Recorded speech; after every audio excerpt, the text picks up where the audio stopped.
안녕하세요. 저는 대한민국에서 경찰을 하고 있는 30대 여자입니다. 저도 기가 막히는 사연을 가지고 있어서 근무를 마치고 이렇게 컴퓨터 앞에 앉아 있네요. 저는 오래전부터 찾고 있는 사람이 한 명 있습니다. 혹시 사연을 올리면 그가 어디선가 보고 제가 잘 지내고 있다고 알려주기 위해 이렇게 글을 올려봅니다. 겉으로 보기에는 특별해 보이지 않지만 저에게는 아주 특별한 가족이 있습니다. 저희 가족은 어머니, 아버지, 그리고 3살 어린 여동생이 있는 평범한 4인 가족입니다. 아버지는 오랫동안 경찰에서 형사로 30년 이상 근무하신 베테랑 형사십니다.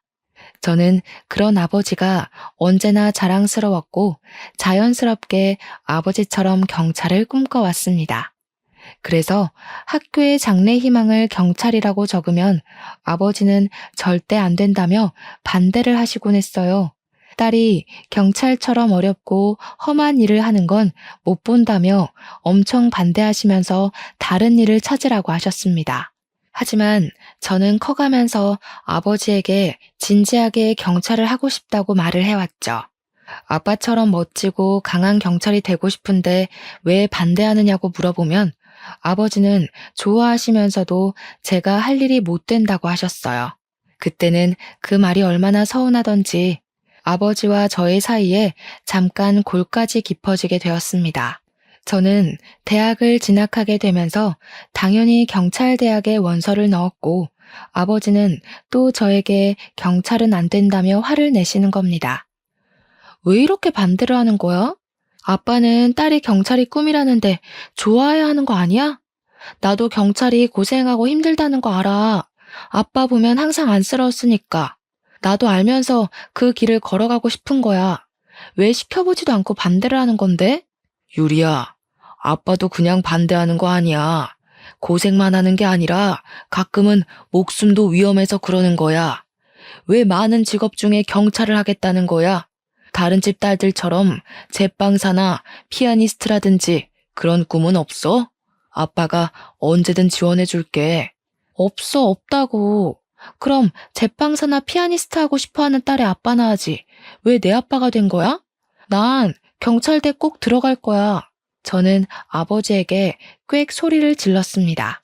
그리고 문을 쾅 닫고 방 안으로 들어가 버렸습니다. 문 앞에서 아버지의 길고 깊은 한숨소리가 새어 들어왔지만 침대에 얼굴을 파묻고 한참을 울고 또 울었어요. 하지만 저는 아버지의 반대에도 경찰을 하겠다는 마음을 접을 수 없었습니다. 아버지를 이해하려고 경찰로서의 인생이 그렇게나 힘든 건가 하며 넘기려고 했지만 왜 이렇게까지 뜯어말리는지 이해가 되지 않았습니다. 그렇게 입학 통지서를 받고 아침 일찍 저는 집에서 커다란 가방에 짐을 싸들고 방에서 나오는데 아버지가 거실 소파에 앉아 계시더라고요. 저는 고개를 푹 숙이고 서 있는데 아버지가 다가오시며 제 가방을 드시는 겁니다. 가자. 우리 딸 아빠가 학교까지 데려다 줄게. 전원 기숙사 생활을 하니까 집에 한동안 들어오지도 못하잖아. 그렇게 말하며 현관을 나서는데 눈물이 왈칵 쏟아져 내려왔습니다. 자식 이기는 부모 없다고 아버지도 마찬가지였어요. 저는 달려가 현관을 나서는 아버지를 꽉 끌어안았습니다. 아빠 고마워. 그리고 정말 죄송해요. 그런데 저 정말 잘할 자신 있어요. 잘 해낼 자신 있어요. 그러니까 나 한 번만 믿고 기다려주세요. 대한민국의 훌륭한 경찰이 될 거예요. 알지. 우리 딸이 잘 해낼 거 잘 알지. 훌륭한 경찰보다 그냥 평범한 경찰이 되었으면 좋겠어. 훌륭한 것들은 다 일찍 죽으니까 넌 오래오래 일하는 평범한 경찰이 되라. 제가 끌어안은 아버지의 등이 잘게 떨리는 게 느껴졌어요. 그때 처음 아버지가 우는 걸 봤던 것 같아요. 한 번도 저와 동생 앞에서 우는 걸 본 적이 없는데 말이죠. 학교 앞에 도착한 아버지는 다시 눈물을 소매로 닦아내시는 겁니다. 저는 그때야 아버지가 눈물이 많은 사람이란 걸 알았어요. 빠, 그만 울어. 어떻게 오는 내내 우는 거야? 내가 죽으러 가? 그냥 학교 가는 거니까 너무 걱정하지 말고 있어요. 꼭 최고의 경찰이 되어서 아빠의 후배가 될 테니까요. 이 녀석이 벌써 이렇게 커서 대학까지 가고 감격해서 그러지. 다치지 말고 학교 생활 열심히 하고 남자 녀석도 조심하고 누가 따라다니면 아빠가 형사라고 저리 가라고 해. 저는 아버지를 꽉 끌어안고 입학하는 다른 학생들과 함께 경찰대로 들어갔습니다. 살짝 돌아보니 저희 아버지는 아직도 저를 지켜보고 계시더라고요. 무엇이 그렇게 걱정되는지 한참을 보시더니 손을 흔드셨어요. 저도 손을 흔들며 새로운 세상으로 들어갔습니다. 처음 겪어본 대학 생활에 신이 나기도 했지만 저의 생각보다 대학 생활은 힘이 들기도 했습니다. 정해진 규칙에 익숙해지는 것도 시간이 걸렸지만 그래도 같은 꿈을 꾸는 동기들과 선배들이 있었기에 천천히 적응해 나갔죠. 저는 경찰대학에서 그 사람을 처음 만났습니다. 나와 동기로 들어왔던 그는 다른 사람보다 키가 커서 눈길을 끄는 사람이었어요. 언제나 구석에 서서 큰 키로 사람을 살짝 내려다보는 기분이 들었습니다. 우리는 그렇게 처음에는 아무 대화도 없이 몇 번인가 눈을 마주쳤어요. 그와 또 눈이 마주쳤는데 획 고개를 돌려버리더라고요. 얼마나 기분이 나쁘던지 처음 그와의 인연은 악연이라고 생각했었죠.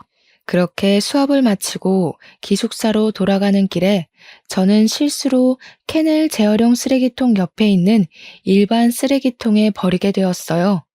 그렇게 지나가는데 누가 저를 뒤에서 잡아당기는 겁니다. 뒤를 돌아보니 그가 서 있었죠. 야, 너 쓰레기 잘못 버렸어. 저거 일반 쓰레기 아니잖아. 왜 저기에다가 버린 거야? 다시 주워서 재활용 쓰레기통에 버려. 저는 순간 어안이 벙벙해서 그를 멍하니 쳐다보았어요. 보통은 그런 거 실수라고 그냥 넘어가지 않나요? 이렇게 콕 집어서 일반 쓰레기통에 다시 버리라고 하지 않는데 어이가 없는 그의 말에 저는 화가 났습니다. 나보고 지금 쓰레기통을 뒤져서 다시 버리라는 거야? 이미 쓰레기통 안에 들어간 걸? 실수로 거기에 버린 거야. 그런데 그걸 다시 꺼내서 재활용에 다시 버리라는 건 너무한 거 아니야? 왜? 네가 잘못했으니까 네가 바로잡는 거잖아. 딱 봐도 캔인데 어떻게 실수를 할 수 있는 거지? 알면서 귀찮아서 버린 거 아니야? 떡하니 바로 옆에 재활용 쓰레기통이 있는데. 야, 알면서 누가 그렇게 버리냐? 내가 사이코패스도 아니고. 그렇게 말할 것까지 없잖아. 저는 화가 나서 버럭 소리를 질렀습니다. 야, 아니고 나는 한동훈이라고 하고 이번에는 내가 대신 주워서 재활용 쓰레기통에 버릴 건데 다음부터는 눈을 똑바로 뜨고 다니든지 주의해서 버려주었으면 좋겠네. 그는 그렇게 말하며 정말 일반 쓰레기통을 뒤적거리더니 제가 버린 캔을 꺼내어 재활용 쓰레기통에 버리는 겁니다. 그때는 정말 어이가 얼마나 없던지 그는 그러고는 획하니 돌아서 가버렸습니다. 정말 그날 하루는 화가 나서 그의 얼굴이 머릿속에서 떠나지 않았던 것 같아요. 조그만 규칙도 철저하게 지키는 바른 청년으로 소문이 자자하더라고요. 법 없이도 살 사람이라고 말이죠. 저는 그렇게 그 사람과 서로 악감정을 키워갔습니다. 그 뒤로 그만 보면 속이 뒤집힐 것 같았어요. 기분이 나쁘고 심사가 뒤틀렸죠. 그리고 저도 모르게 눈길이 그에게 향하곤 하는 겁니다. 참 희한한 사람이라 생각될 정도로 각이 잡혀 사는 그 사람이 더 눈에 띄었죠. 우리는 그렇게 아무 말도 섞지 않고 지내다가 가까워지게 된 특별한 계기가 있었습니다. 저희 학교는 경찰대학이다 보니 산악 구보 훈련이 있었습니다. 하필 저는 보기만 해도 기분이 나쁜 그와 같은 조가 되어야 했습니다. 그날 쓰레기 사건으로 한 번도 그와 이야기를 나눈 적도 없고 지적도 받은 적 없었지만 저는 계속 그를 신경을 쓰고 있었죠. 한여름이어서 덥기도 하고 그날따라 생리통으로 몸 상태가 엉망인 겁니다. 생리통 약을 먹고 산을 올랐지만 그날따라 약도 효과가 없는지 자꾸 뒤처졌습니다. 저와 같은 조원들은 그런 제 모습을 보고 짜증을 내기 시작했죠. 그 모습을 보니 미안해져서 조원들에게 먼저 가라고 말을 꺼냈습니다. 계속 가면 다 같이 지치고 이러다가 걷는 페이스가 엉망이 될 것 같았거든요. 미안해. 너희들 먼저 가. 금방 뒤따라 갈게. 나 때문에 너희들까지 지치겠다. 낙오되지 않게 금방 따라갈게. 다른 조원들은 저를 보고 알았다고 하고 금방 앞서가는데 그는 제 옆에서 계속 걸어가는 겁니다. 저는 그게 더 신경 쓰였어요. 그냥 차라리 앞서 나가면 신경이라도 덜 쓸 텐데 왜 남아서 같이 가는 것인지 제 눈은 길이 아니라 그를 따라 움직였습니다. 신경은 쓰이고 배는 아프고 그러다가 비탈길에 발까지 살짝 삐끗거렸습니다. 다행히 앞서갔던 그는 그 상황을 보지 못해서 다친 걸 모르고 잘 걸어갔습니다. 이런 걸 총체적 난국이라고 하던가요? 가끔 지금도 그날을 떠올리면 아찔해 오곤 해요. 그가 없었다면 아마 전 그날 분명 낙오를 했을 겁니다. 저는 발목이 아파져 오자 그를 향해 말했습니다. 너도 먼저 가도 괜찮아. 낙오되지 않도록 조심할 테니까 계속 내 옆에 있으면 계속 신경 쓰여서 그래. 그러니까 먼저 가. 그는 저를 물끄러미 쳐다보다가 입을 열더라고요. 너 아프잖아. 아픈 애 두고 내가 어떻게 가. 그냥 이대로 같이 가자. 저는 그의 말에 당황했어요. 티를 안 내려고 이를 꽉 깨물었는데 그에게 그대로 들켜버리고 만 거죠. 나 아픈 거 어떻게 알았어? 티 안 내려고 했는데 그렇게 티가 많이 났어? 티 많이 안 나. 그런데 아까부터 너 오른쪽 발목 아파하는 것 같은데 맞아? 혹시 네가 안 불편하면 내가 부축해줘도 될까? 아니야. 그럼 너도 힘들잖아. 그냥 가. 신세 지는 건 내가 불편해서 그래. 앞서간 애들도 기다릴 거고. 그는 제 말에도 저를 붙잡고 부축을 했습니다. 미안한데 그냥은 두고 못 가겠다. 내가 불편해도 네가 그냥 참아. 이 훈련만 끝나면 안 불편하게 다시 예전으로 돌아갈 거니까. 네가 불편하다는 게 아니라 이렇게 신세지는 상황이 불편하다는 거지. 오해하지 마. 그는 저를 향해 미소를 지었습니다. 그 미소가 제가 보는 그의 첫 미소였습니다. 난 계속 네가 내 눈을 피하길래 나를 싫어하는 줄 알았어. 예전부터 너한테 말을 걸고 싶었는데 그때 재활용 쓰레기 때문에 나를 불편해하는 줄 알았거든. 그날 너한테 말 걸려고 일부러 너에게 그렇게 말했는데 그렇게 말하고 나서 엄청 후회했었어. 그게 나한테 말 걸려고 그렇게 했다는 거야? 말을 그렇게 거는 사람이 어딨어. 그건 시비 거는 거지. 내가 좀 그렇게 오해를 많이 받아. 사회성이 떨어지는 건지 숫기가 없는 건지. 좋아하는 사람한테 말도 잘 못하고 그냥 쳐다보다가 단념하고. 그래도 이번에는 좋은 아이디어라고 생각했는데 역시 역효과가 났네. 나 너 좋아해도 되는 거지? 그는 그렇게 저에게 빙 둘러 고백을 했습니다. 사람이 어쩌면 이렇게까지 융통성도 그리고 눈치도 없는 건지 보통 다른 사람이라면 그런 상황에는 고백하지 않을 텐데 말이죠. 저는 그런 그의 솔직하고 소탈한 모습이 더 마음이 끌렸는지도 모르겠어요. 우리는 그날 이후로 연인으로 발전하게 되었습니다. 그는 정말 만날수록 정직의 대명사 같은 사람이었어요. 길에 떨어진 쓰레기 하나도 못 보고 지나치며 쓰레기를 주워들고 다니다가 보이는 쓰레기통에 버리는 겁니다. 작은 규칙도 꼼꼼히 따지며 지켜나가는 그를 보고 있으면 이 사람은 어쩌면 경찰을 하려고 태어나지 않았나 생각될 정도였죠. 동훈이 너는 정말 법 없이도 살 사람 같아. 그래서 경찰이 되고 싶었던 거야? 어떻게 그렇게 길에 있는 쓰레기며 작은 규칙도 다 지키고 살아? 우리 아버지가 그렇게 나를 가르치셨어. 법은 어기면 안 된다. 작은 쓰레기도 길에 버리지 말라고. 어려운 사람 있으면 먼저 도와줘야 한다고도 가르쳐 주셨거든. 어릴 때부터 이렇게 살았다 보니 몸에 배인 것 같아. 아버지가 훌륭하게 가르쳐서 그렇구나. 그런데 넌 너한테도 너무 엄격한 것 같아. 스스로 작은 실수를 해도 너무 자기 자신을 다그치잖아. 그렇게까지 하지 않아도 될 텐데. 삶에 조금 여유를 가지는 건 어때? 그는 스스로에게도 목표를 정하고 달성하지 못하면 못 견뎌 하기도 했습니다. 어쩌면 사람이 이렇게 바르고 올곧게만 사는 건지 가끔은 보면서 안타까울 정도였죠.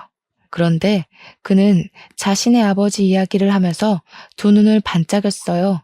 아버지의 이야기를 할 때면 행복해 보이기까지 했습니다. 아직 아버지를 따라가려면 멀었어. 난 정말 우리 아버지를 존경하거든. 어머니가 어릴 때 돌아가시고 나를 홀로 키우면서 작은 식당을 여셨는데 새벽에 일어나 장사 준비를 하시고 아침에 노숙자분들이 오시면 공짜로 밥도 주시기도 하고 그리고 매주 봉사도 다니시고 정말 열심히 사셔. 우리 아버지는 작은 신호등 하나도 절대 붉은 불에 건너시지 않을 정도로 법을 지키시는 정직한 분이셔. 정말 멋진 분이시다. 사실 나도 학교 다닐 때 무단횡단은 몇 번 한 적 있거든. 아버님이 네가 경찰이 되겠다고 할 때 정말 좋아하셨겠다. 언제 한번 뵙고 싶어. 내가 경찰대학에 붙었다고 하니까 엄청 좋아하셨어. 그날은 나를 끌어안고 하루 종일 우셨다니까. 언제 꼭 우리 아버지 만나러 가자. 널 보면 참 좋아하실 거야. 그의 말로는 10살의 어머니가 돌아가시고 그때부터 아버지와 둘이 함께 살았다고 합니다. 아버지는 그가 어머니의 빈틈을 느끼지 못하게 하려고 노력을 많이 하신 것 같았어요. 체육대회며 작은 학교 행사에도 빠짐없이 오시고 또 주말마다 같이 봉사를 다닐 정도로 남을 돕는 분이시라고 했습니다. 저는 그를 이렇게 바르게 키워낸 그분을 꼭 뵙고 싶었습니다. 분명히 엄청 따뜻하고 포근한 분일 거라고 생각을 했습니다. 그와 함께하면 저는 언제나 따뜻하고 포근했거든요. 하지만 저희의 행복했던 연애는 한 사건을 기점으로 막을 내리게 되었습니다. 길기만 했던 것 같은 경찰대학 생활이 거의 끝나가고 있었습니다. 저희는 임명식만 남겨두고 외박을 할 기회를 얻게 되었죠. 저는 그와 함께 저희 집으로 인사를 먼저 가게 되었습니다. 분명 아버지에게 인사도 없이 그의 집에 가면 질투심 많은 우리 아버지가 삐질 것 같았거든요. 저의 남자친구를 보면 분명 놀랄 거라는 제 예상에 딱 들어맞게 아버지는 그를 보고 얼굴을 잔뜩 찡그리고 결국은 눈물을 흘리는 겁니다. 저와 그는 거실에 멀뚱멀뚱하게 앉아 베란다에서 엉엉 울고 있는 아버지와 달래는 엄마의 이야기를 들어야 했습니다.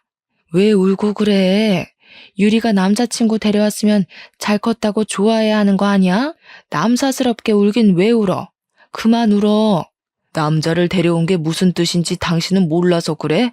이제 곧 결혼하겠다고 말을 할 게 뻔하잖아. 난 아직 준비가 안 됐단 말이야. 저렇게 멀대같이 키 큰 놈한테 내 딸 주기 싫다고. 어머머, 그럼 평생 옆구리에 딸내미 끼고 살 작정이야? 때 되면 시집 보내야지. 지금 무슨 말 하는 거야?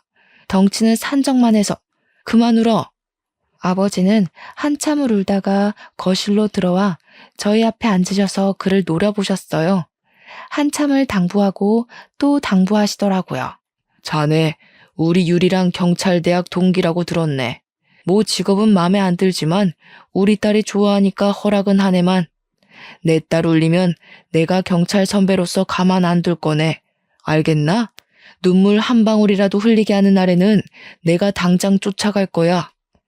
엄마는 다시 아버지의 옆구리를 쿡 찌르셨어요. 그만 좀 하라니까. 정말 주책맞게 이게 뭐 하는 거야? 너무 서운하게 생각하지 말아요. 워낙 그이가 딸들을 예뻐해서 그래요. 나중에 자식 낳아보면 다 알 거예요. 아직 식사 전이죠? 우리 밥 먹으면서 더 이야기할까요? 예, 어머니. 명심하겠습니다. 상 차리는 거 저도 돕겠습니다. 집에 온 손님이 무슨 상을 차린다고 그래요. 앉아서 기다리면 내가 맛있게 밥상 차려서 대접해 줄게요. 그냥 그이 옆에 앉아 있어요. 손님 말고 아들하고 싶습니다. 그냥 도와줄 수 있게 해주십시오, 어머니. 엄마는 그가 너무 싹싹하다고 좋아하셨어요. 아버지는 밥을 먹으면서 그의 예의 바르고 올곧은 모습에 그나마 마음이 풀리셨는지 그와 술 한잔 하시더군요. 그는 아버지와 술을 마시고 밤이 돼서야 집으로 가려고 자리에서 일어났습니다. 저희 엄마는 자고 가도 된다고 했지만 그는 아버지가 기다리신다고 사양하면서 인사를 하고 돌아갔습니다. 그가 그렇게 돌아간 다음 날 아침 아버지는 방문을 열고 나오는 저를 보고 정복을 챙겨 입으라고 하셨어요. 같이 갈 곳이 있다고 하시면서 말이죠. 저는 정복을 갖춰 입고 아버지와 함께 차를 타고 경기도 인근에 있는 산속에 있는 납골 땅으로 가셨습니다. 저는 이미 아버지를 따라 어릴 때 몇 번 와본 기억이 있는 곳이었습니다. 아버지는 납골 땅에 있는 동료를 한참을 들여다보고 아무 말 없이 집으로 돌아가셨거든요. 제가 누구냐고 물어보면 항상 아버지는 가장 친한 친구라고 말을 해주셨어요. 제가 초등학교 저학년 때까지는 같이 왔었던 것 같아요. 아버지는 혼자서도 매년 다니신 것 같았지만 말이죠. 항상 아버지의 눈높이에 있어 잘 보이지 않던 납골함이 키가 크니 잘 보이더군요. 작은 상자 안에 납골함 2개가 같이 있는 게 보였습니다. 부부가 함께 계신 곳이었죠. 아버지는 그곳에 들어가자마자 납골함에 손을 얹고 다시 눈물을 흘리기 시작하셨어요. 그리고 아버지의 입에서 흘러나온 말들은 저를 혼란스럽게 했습니다. 장수야, 나 왔다. 유리랑 같이 왔어. 잘 지냈냐? 오랜만에 유리랑 같이 와서 화난 건 아니지? 나 유리 이렇게 잘 키웠다. 피는 못 속인다고 경찰을 하겠다고 하더니 이렇게 곧 경찰 된다. 너희 딸 진짜 자랑스럽지 않냐? 저는 아버지의 말에 두 눈을 커다랗게 떴습니다.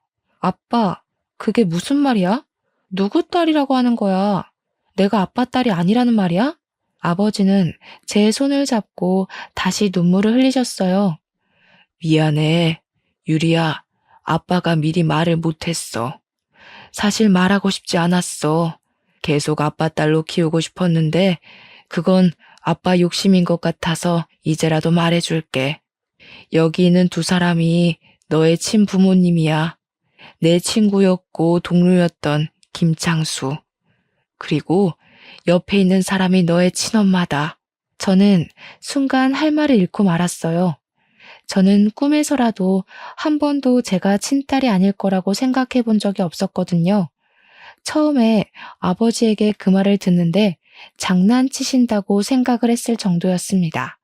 하지만 눈물을 흘리는 아버지가 그리고 2분의 사진을 들여다보며 저와 닮아 있는 얼굴에 저는 그 사실을 인정해야만 했습니다. 어릴 때도 왜 동생은 함께 오지 않고 나와 이곳에 둘이 왔는지 그제야 이해가 되었죠. 납골 땅에 잠들어 있는 저의 친아버지께 저를 보여주기 위해 오신 거였습니다. 너희 아빠는 정말 훌륭한 경찰이었어. 끝까지 범인과 싸우다 눈을 감았지. 나와 창수는 어릴 때도 친구였고 함께 경찰을 꿈꾸고 같이 경찰에 합격한 정말 친한 친구였다. 그런데 이 녀석이 그전부터 쫓던 사기 사건이 있었는데 범인을 찾았다고 나에게 전화가 온 거야. 그게 마지막이 될 줄 생각도 못했어. 그놈의 흉기에 맞아 사망하고 말았어. 이제 너에게는 말해주어야 할 것 같아서 이제야 말해서 미안하다. 그럼 엄마는 왜 돌아가신 거예요? 아버지는 그렇게 돌아가셨다고 해도 엄마는 왜 돌아가셨어요? 그때 너희 엄마는 너를 뱃속에 가지고 있었어.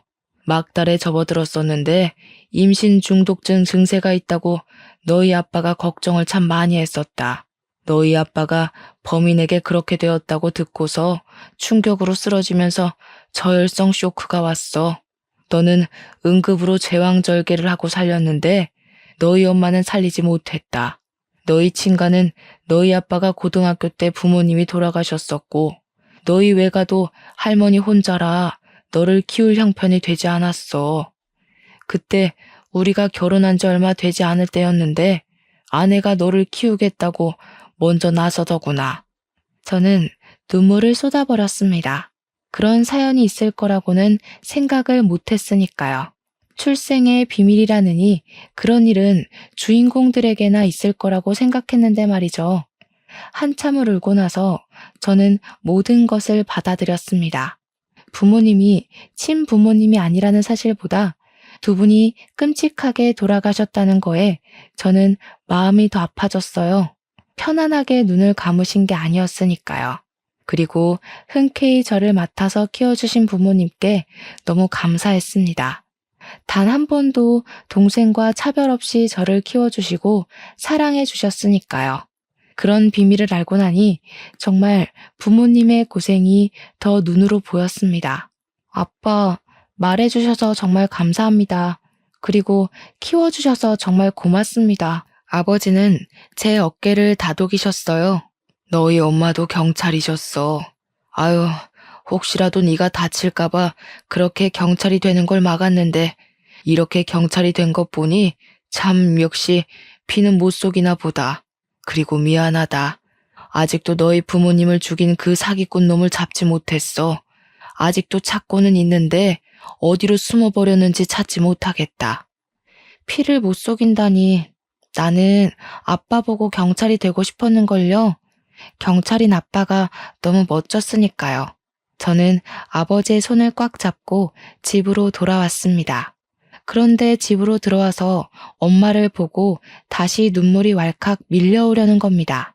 다시 엄마를 끌어안고 다시 엉엉 울어버렸습니다.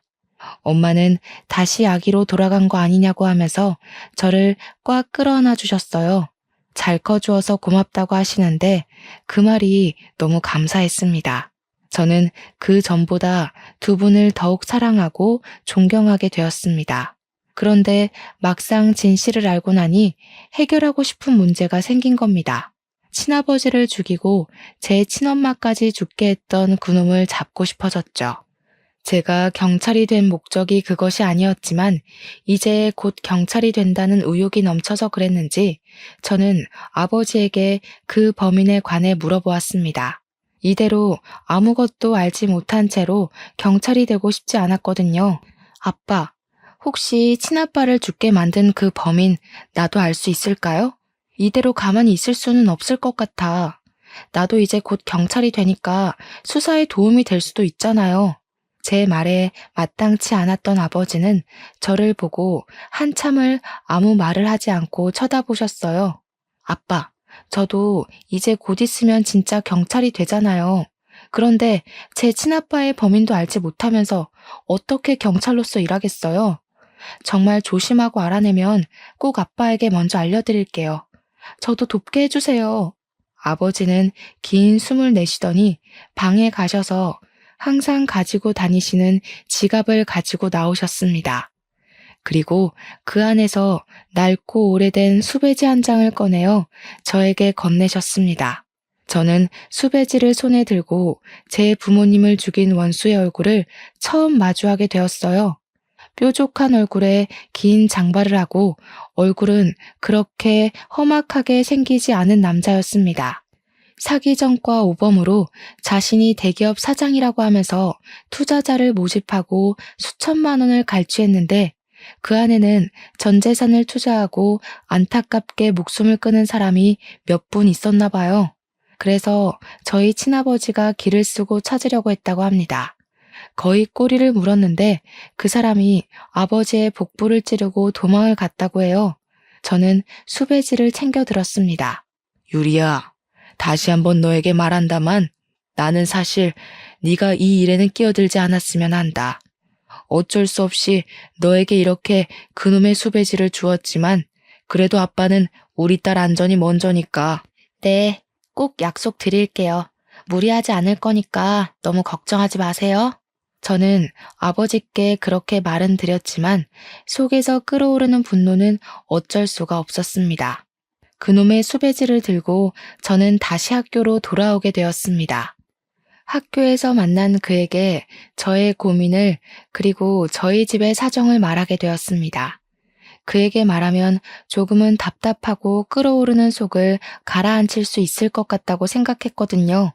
나의 친부모님이 따로 계시다는 것과 어떻게 돌아가시게 되었는지 다 말을 했습니다. 생각지도 못했어. 너희 집에 갔을 때 그런 느낌을 하나도 못 받았거든. 정말 너를 친딸처럼 아껴주셨구나. 정말 훌륭한 분들이다. 그렇지. 나도 어제 처음 알았어. 한 번도 나에게 출생의 비밀이 있을 거로 생각해보지 않았거든. 어릴 때 동생이랑 성격이랑 외모가 안 닮아서 싸울 때마다 엄마한테 동생 어디서 주워왔냐고 말은 몇 번 했었는데. 그럼 친부모님을 죽인 그 범인은 못 잡은 거야? 아직까지 못 잡은 거 보면 정말 꼭꼭 숨어 있나 보네.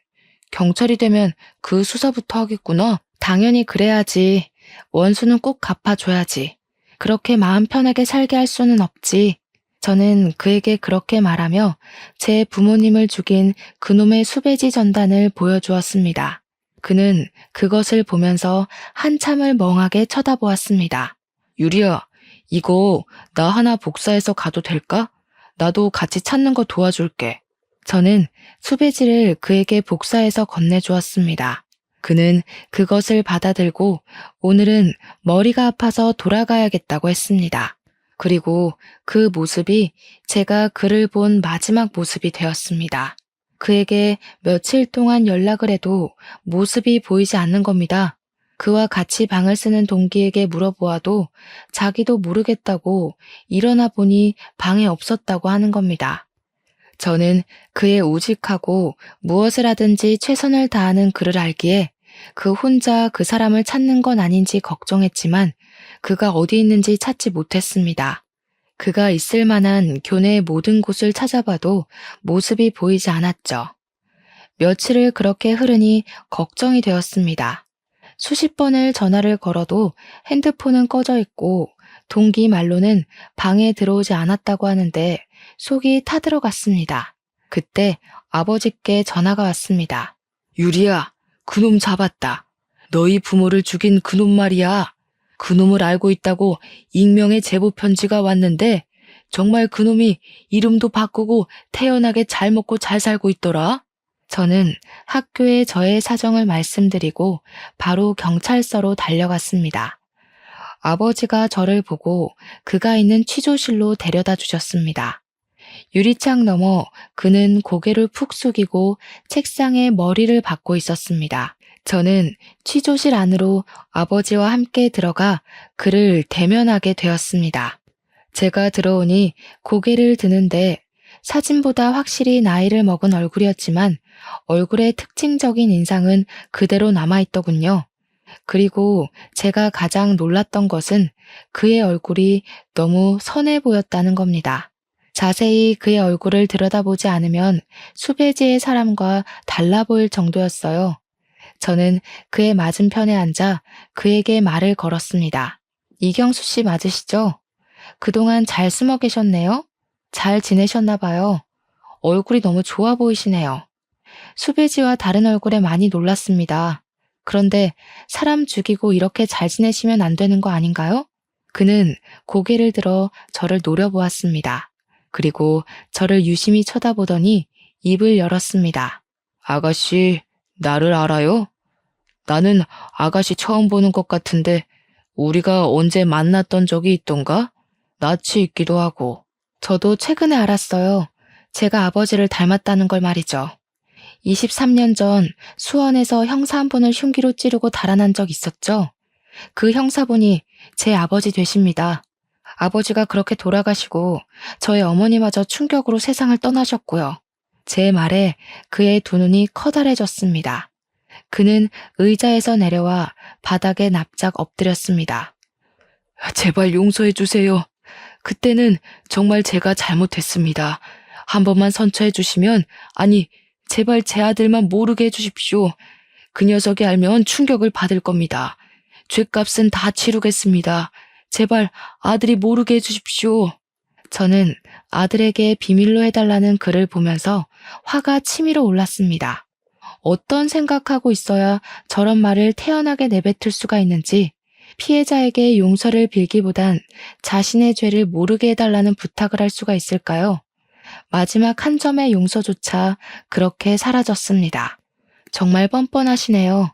자기 손으로 몇 명의 가장을 죽인지는 아세요? 당신이 사기를 쳐서 2명의 가장이 목숨을 버려야 했습니다. 그리고 저희 아버지는 직접 그 손으로 죽이셨죠. 그런데 감히 저에게 아들이 모르게 해달라는 말을 내뱉을 수가 있나요? 당신 아들은 티끌 하나 묻히기 싫었으면서 남의 인생은 그렇게 짓밟아도 되냐는 말입니다.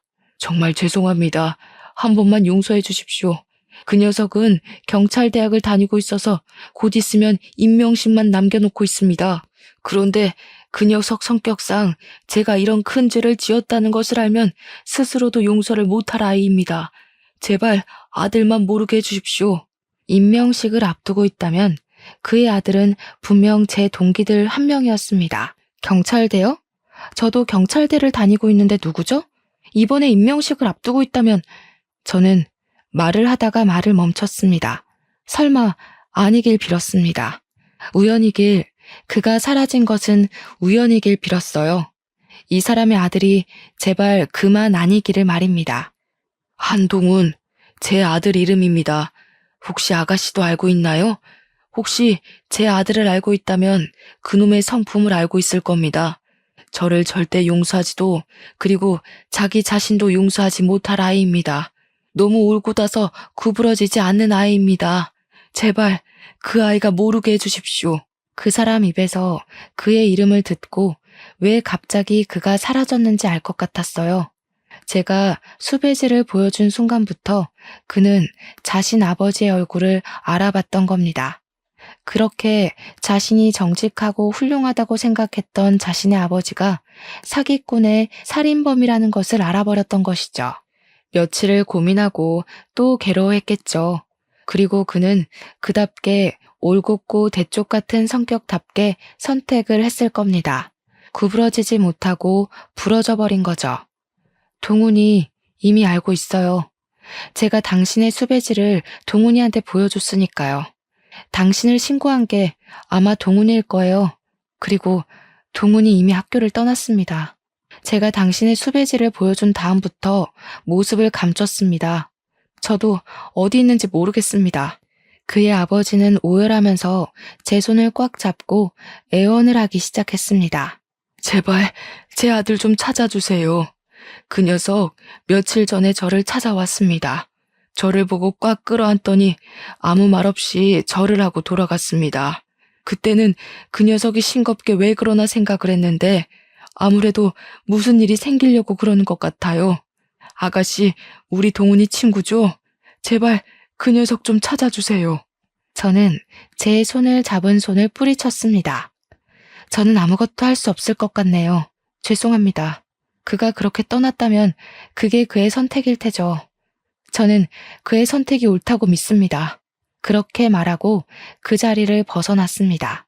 그의 아버지에게는 절대 그를 찾지 않겠다고 말을 했지만 저는 그를 찾아야만 했습니다. 그의 아버지가 저에게 죽을 죄를 지은 것은 맞지만 그로 인해 그의 인생이 이렇게 무너지게 할 수는 없었거든요. 저는 누구보다 그의 올바르고 정직하게 살아왔다는 것을 알고 있으니까요. 아빠, 동훈이를 찾아야겠어요. 그 살인자를 용서할 수는 없지만 그에게까지 죄를 묻고 싶지는 않아요. 아버지를 신고하고 지금 너무 힘들어할 거예요. 아빠, 동훈이를 찾게 도와주세요.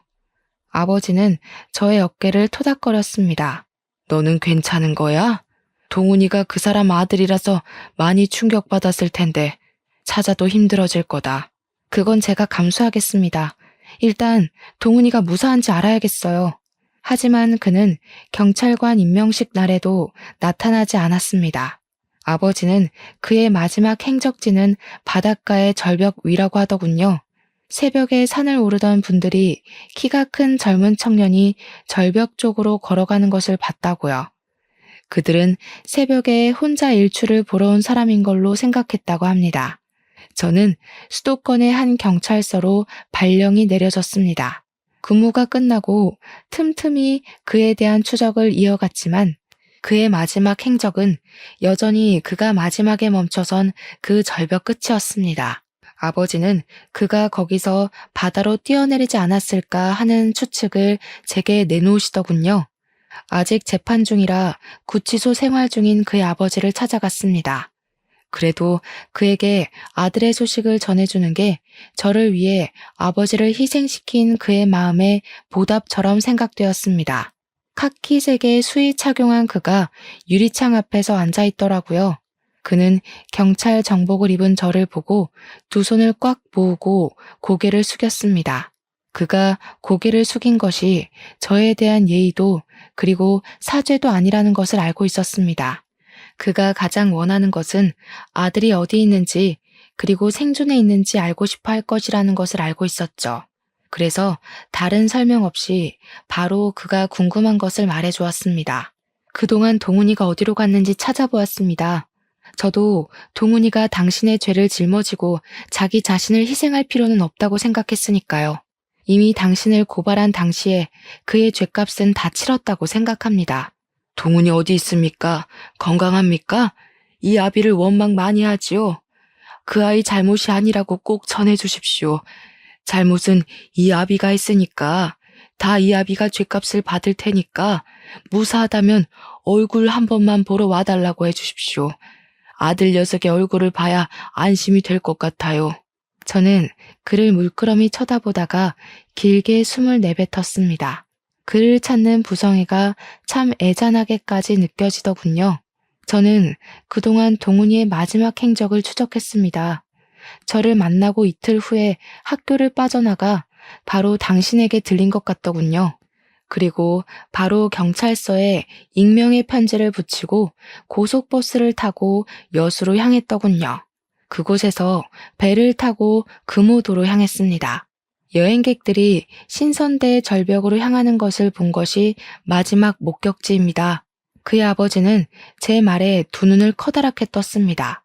지금 여수 금오도라고 했습니까? 정말 동훈이가 그곳을 갔다고 합니까? 절벽 샛길을 걸어가는 걸 정상으로 가는 등산객들이 목격했다고 합니다. 그게 동훈이의 마지막 행적입니다. 그 뒤를 아무도 동훈이를 목격한 사람도 흔적도 없습니다. 그의 아버지가 고개를 푹 숙였습니다. 그러다가 소리를 내질렀습니다. 말도 안 돼. 그럴 리가 없어. 아니라고 말해. 아니라고 말하라고. 그 녀석 혼자 그곳을 갈 리가 없잖아. 거짓말하지 마. 그의 아버지는 구치소의 유리창을 두드리자 교도관이 안으로 들어와 그를 끌고 나갔습니다. 그가 나가자 저는 구치소를 빠져나왔습니다. 저도 그의 아버지와 같은 생각이었습니다. 그가 그런 선택을 하지 않기를 바라고 믿고 싶지 않았습니다. 그리고 그의 아버지는 제가 다녀간 일주일 뒤 구치소에서 스스로 목숨을 포기했다고 아버지가 알려주셨습니다. 그리고 저에게 편지 한 통을 건네주셨습니다. 그의 아버지가 저에게 남긴 편지였죠. 그동안 제게 한 번도 내뱉지 않았던 사죄의 내용이 그곳에 담겨 있었습니다. 아마 아들은 저를 절대 용서하지 못했을 겁니다. 그 아이는 어릴 때부터 엄마를 닮아 흐트러지고 바르지 못한 것을 못 견디는 그런 아이였습니다. 저는 그런 아내를 사랑하면서 나도 그렇게 바르게 살고 싶다고 생각했습니다. 이미 내 손은 더러워졌어도 그 사람과 함께 있으면 새로운 사람이 되는 것 같았습니다. 아가씨와 아버지의 어머니가 그렇게 된 것은 정말 죄송합니다. 당시에 아내가 동훈이를 가지고 있었습니다. 이제 정말 죄짓지 않고 모든 것에 대해 속죄하면서 살겠다고 다짐했는데 그쪽 아버지가 저를 계속 추적하며 쫓아왔습니다. 바로 코앞까지 온 형사를 보고 제 모든 것을 잃을까봐 너무 두려워졌습니다. 제가 제발 그냥 눈 감아 달라고 빌고 또 빌어도 안 된다는 그 말에 저도 모르게 정신이 나가서 항상 가지고 있던 작은 잭나이프로 찌르게 되었습니다. 모든 게 변명처럼 들리는지 모르지만 정말 처음부터 죽일 생각은 없었습니다. 아마 제 아들은 제 엄마와 함께 있을 것입니다. 아들과 함께 아내의 고향인 그곳에 재를 뿌렸었습니다. 그리고 염치불구하고 부탁드립니다. 제 시체를 화장하게 되면 아들과 아내가 있는 그곳에 뿌려주십시오. 그 편지를 읽은 아버지는 그곳에 재를 뿌릴 자격도 없는 자라고 욕을 퍼부으셨어요. 자신의 죗값도 받지 않고 도망친 사람은 그럴 자격도 없는 거라고 말씀을 하시더군요. 그의 유골은 결국 미연고 유골로 처리되었습니다. 저는 가끔 근무하다가 그 사람이 아무 일 없이 경찰이 되었으면 참 좋은 경찰이 되었을 것이라고 생각하고는 합니다. 그는 결국 아버지의 죄를 용서하지 못했기에 더 좋고 바른 경찰이 되었을 거라고요. 문득 그런 생각을 하다 보면 선과 악은 종이장처럼 맞닿아 있는 것처럼 사람 안에 존재하는 그것은 아닌가라고 생각하고는 합니다. 단지 우리는 선이 되려고 노력을 하면서 살아가는 거라고 말이죠. 저는 여전히 그를 찾고 있습니다. 아직 그의 행방을 모르니까요.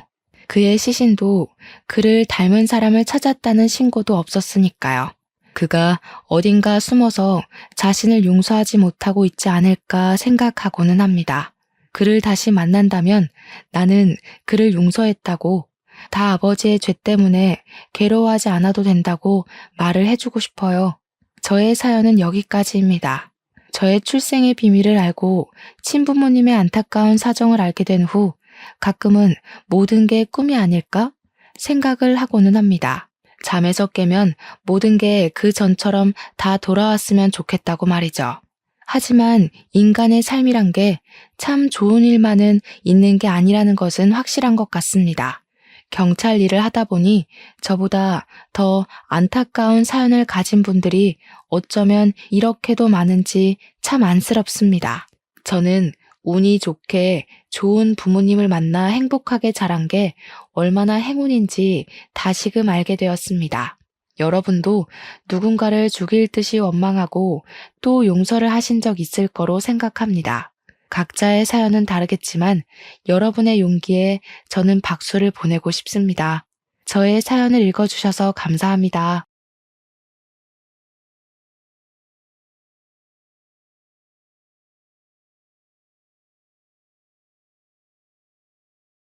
안녕하세요. 서울에서 교사로 일하고 있는 30대 여성입니다. 교사로 갓 부임했을 때가 엊그제 같은데 돌아보니 벌써 교사로 일한 지 6년이란 시간이 흘러 있네요. 그동안 참 많은 아이를 가르치며 알게 된 사실이 하나 있어요. 세상에는 완전히 악한 사람도 그렇다고 완전히 선한 사람도 없다는 것이죠. 아무리 아이들이라고 해도 자신의 이익을 위해서 순하기 짝이 없던 아이가 악한 행동을 하기도 하거든요. 상황에 따라 순식간에 달라질 수 있는 것이 사람이기에 그래서 더 사람이 무서워진 것 같습니다. 아무리 선한 사람이라 할지라도 언젠가 돌변해 사탄보다 악독한 행동을 할 수도 있으니까요. 저는 교직에 계시던 부모님의 영향으로 자연스럽게 사범대학교에 입학하며 선생님이란 직업을 희망하게 되었어요. 물론 여자가 갖기에 참 좋은 직업이란 것도 교사가 하고 싶은 수많은 이유 중 하나였지만 제일 큰 이유는 나로 인해 누군가가 깨달음과 가르침을 얻을 수 있다는 것이었는걸요. 그래서 대학 생활을 즐기기 바쁜 동기들과 달리 열심히 공부에만 매진할 수 있었던 거고요. 그리고 이런 노력 덕분인지 정말 감사하게도 저는 대학교를 졸업하자마자 임용고시에 합격해 꿈에 그리던 선생님이 될 수 있었답니다. 꿈에 그리던 교사가 되다니 참 믿기지 않았죠. 학교로 첫 발을 내디딜 때만 해도 무척 떨리고 두려웠지만 주변 선생님들께서는 가까운 동생을 대하듯 친절하게 대해주셨기에 걱정과 달리 금방 학교에 적응할 수 있었네요. 그중 교감 선생님께서는 저를 딸처럼 아껴주셨고 저 또한 학생들에게 언제나 인자한 모습을 보이는 교감 선생님을 동경했어요. 학교 생활에 익숙해질 때쯤 교감 선생님께서는 선자리를 주선하겠다고 말씀하시더군요. 처음에는 거절했지만 교감 선생님께서는 좋은 짝이 될 거라고 말씀하시며 계속 밀어붙이셨기에 어쩔 수 없이 선자리에 나가게 되었습니다. 반강제적으로 나간 자리였지만 남자는 참 좋은 사람이었어요. 긴장한 나머지 음식을 엎은 실수를 저질렀음에도 남자는 오히려 저를 걱정하며 더러워진 원피스를 손수 닦아주었거든요. 그뿐만 아니라 작은 여행사 사업을 하는 남자는 경제적으로도 탄탄했기에 여러모로 남자에게 마음이 가게 되었죠. 남자 또한 저를 마음에 들어서 했기에 저희는 금세 진지한 관계를 갖게 되었고, 저희는 만난 지 1년 만에 백년가약을 올리게 되었답니다. 결혼 준비를 하면서 남편의 집에 가게 되었을 때 제일 놀란 것은 바로 교감 선생님께서 남편의 어머니였다는 것이었어요. 교감 선생님은 제 손을 잡으시며 눈물을 훔치셨죠. 예전부터 김 선생님을 마음에 두고 있었는데 드디어 우리 집 식구가 되다니 참 잘된 일이지 뭡니까? 다른 선생들도 우리 김 선생님을 며느리감으로 어찌나 탐내던지 그 모습을 보고 있자니 자꾸 마음이 급해져서 선자리도 밀어붙였는데 드디어 며느리가 되다니 기쁘기 그지없네요. 어머니, 말씀 낮춰주세요. 이제 제가 어머님 며느리가 되는데 자꾸 존댓말 써주시면 제가 어떻게 어머니를 편히 뵙겠어요. 그래, 우리 며느리가 그러자고 하니 내가 말을 놔야겠구나. 역시 교직에 몸담은 부모 밑에서 자란 우리 며느리는 말 한마디에도 귀품이 있구나. 이래서 윗물이 맑은 집 딸내미를 며느리로 들어야 한다니까. 우리 며느님 결혼하게 되면 앞으로 시애미가 아니라 두 번째 엄마다 생각하렴. 아이고, 결혼하기도 전에 네 시애미가 아주 우리 며느님한테 푹 빠졌구먼. 아가, 결혼식이며 집 문제는 우리가 다 알아서 할 테니 너는 아무것도 챙겨올 생각 말아라. 어머님 아버님께서 교직에 계셔서 훌륭한 성품을 나눠주시긴 했어도 공무원 월급으로 어떻게 딸 결혼 준비까지 시켜주시겠니? 돈 문제는 우리가 알아서 하마. 저희 부부는 시부모님의 전폭적인 지지를 받으며 결혼식을 올리게 되었네요. 결혼한 후 연애 시절에는 보이지 않았던 폭력적인 모습을 보이는 남자들도 있다고 하는데요. 남편은 그 반대였어요. 오히려 결혼 후 더 잘해주려고 노력을 했죠. 시험 기간 문제를 낸 후 밤늦게 집으로 들어올 때면 남편은 국과 밥을 따뜻하게 차려주었어요. 이런 남편의 다정함은 친정 부모님에게도 그대로 넘어갔습니다. 친정 부모님께서 아들이 있었나 착각을 할 정도로 말이에요. 시부모님께서도 언제나 배려를 해주셨기에 저는 과분한 사랑을 받으며 행복한 결혼 생활을 할 수 있었네요. 하지만 단 한 가지 문제가 있다면 그건 바로 시부모님께서 저희의 분가를 허락하지 않는다는 거였습니다. 정확히는 시어머니께서 계속해서 합가 생활을 하길 원했고요. 시부모님과 지내는 것은 그리 어려운 일이 아니었지만 시댁 식구들은 시어머니가 정년퇴직을 하면서 경기도 외곽의 전원주택으로 이사를 갔기에 학교까지 출퇴근하는 것이 불편하더군요.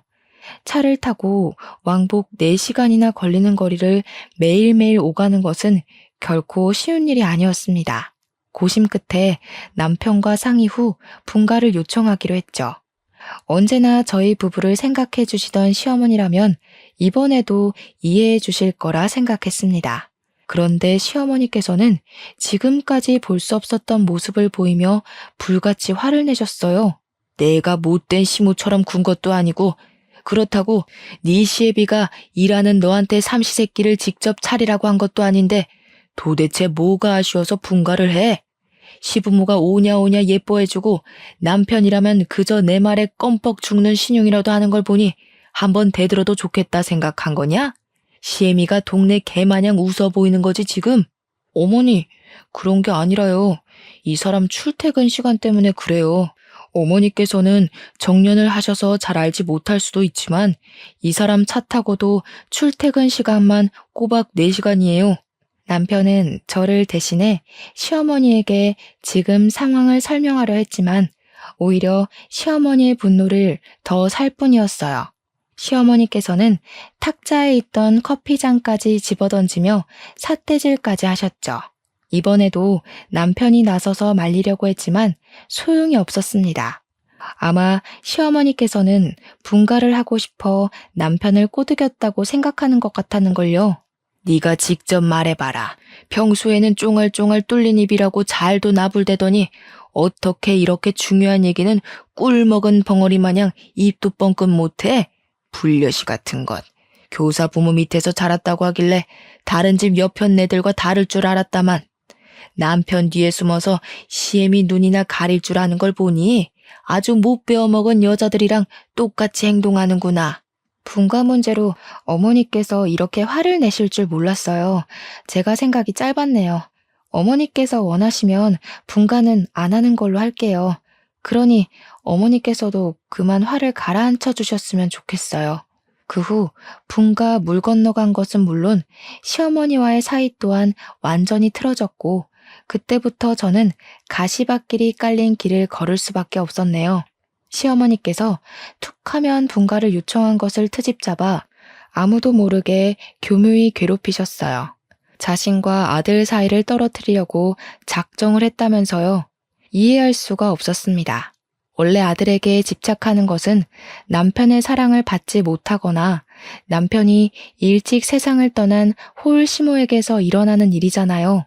더군다나 시어머니께는 인물 좋고 다정하기까지 한 시아버지께서 계셨는걸요.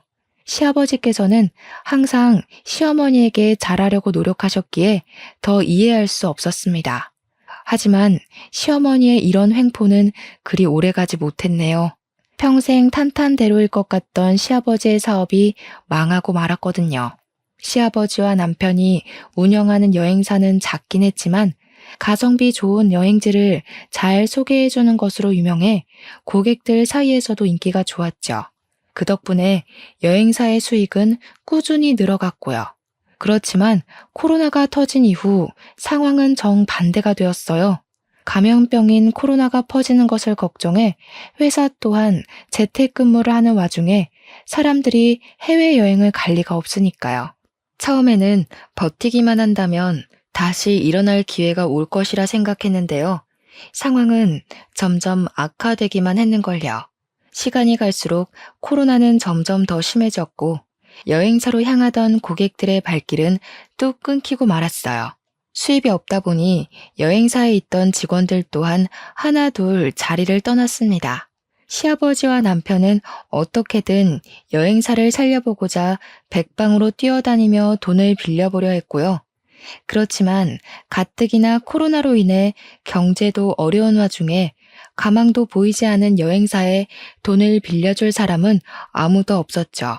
시아버지와 남편은 개인의 재산까지 처분하며 노력을 해보았지만 결국 여행사는 문을 닫을 수밖에 없었네요. 불행은 거기서 끝나지 않았습니다. 여행사가 망하며 시아버지와 남편은 재산 또한 불에 타버린 휴지 조각처럼 사라졌기에 저희는 오갈 데 없는 낙동강 오리 신세가 되었어요. 급한 대로 제가 모아놓았던 3천만 원으로 간신히 10평 남짓한 빌라에 들어가게 되고 말았고요. 빌라에 들어온 이후 시부모님께서는 하루하루 과거를 곱씹으며 우울한 나날을 보내셨어요. 시아버지께서는 평소 드시지 않던 술을 드셨고 시어머니께서는 방에 틀어박혀 하염없이 눈물만 흘리실 뿐이었죠. 슬픔에 빠져 우울한 나날을 보내는 시부모님으로 인해 저는 어쩔 수 없이 가장의 역할을 해야 했습니다. 그래도 한 가지 다행인 것이 있다면 남편만큼은 제 편에서 가장의 역할을 나누기 위해 참 많은 노력을 했는걸요. 하지만 이런 노력과는 다르게 분야도 다르고 나이까지 많은 남편을 써주려는 회사는 한 군데도 없더군요. 남편의 취준 생활이 길어질수록 얼마 되지 않은 저의 월급은 고스란히 시댁 식구들의 생활비로 다 나가야만 했어요. 이런 상황을 알게 된 친정 부모님께서는 당장 이혼하라며 성을 내셨고요. 지금 너한테 딸린 애가 있는 것도 아닌데 뭐하러 남의 집에 돈까지 갖다 바치면서 살고 있어? 네가 그런다고 시댁 식구들이 너한테 고맙다고 인사라도 제대로 할 것 같아? 정신 차려 이거사. 아무리 잘해도 며느리는 며느리야. 네가 아무리 백날 첫날 잘하려고 해봐라. 네 시모는 우리 아들 뺏어간 며느리, 아들 키워준 시댁 식구한테 돈 쓰는 건 당연한 일이라고 생각할 거다. 괜한 헛짓하지 말고 지금이라도 갈라서 지금 나더러 집에 있는 남편이라도 버리고 제가라도 하라는 거야? 엄마는 어떻게 말을 그렇게 해? 명호 씨가 엄마한테 얼마나 잘했는지 벌써 잊었어? 우리 집에 아들 생겼다고 좋아하면서 단물 빨 땐 언제고 인제 와서 헤어지라는 이유가 뭐냐고. 세상에 어느 애미가 다 망한 시댁 식구들 뒷바라지하는 딸년 꼴을 그냥 두고 봐. 이서방이 아무리 잘했다고 하면 뭐하냐. 앞으로 고생길이 훤히 열린걸.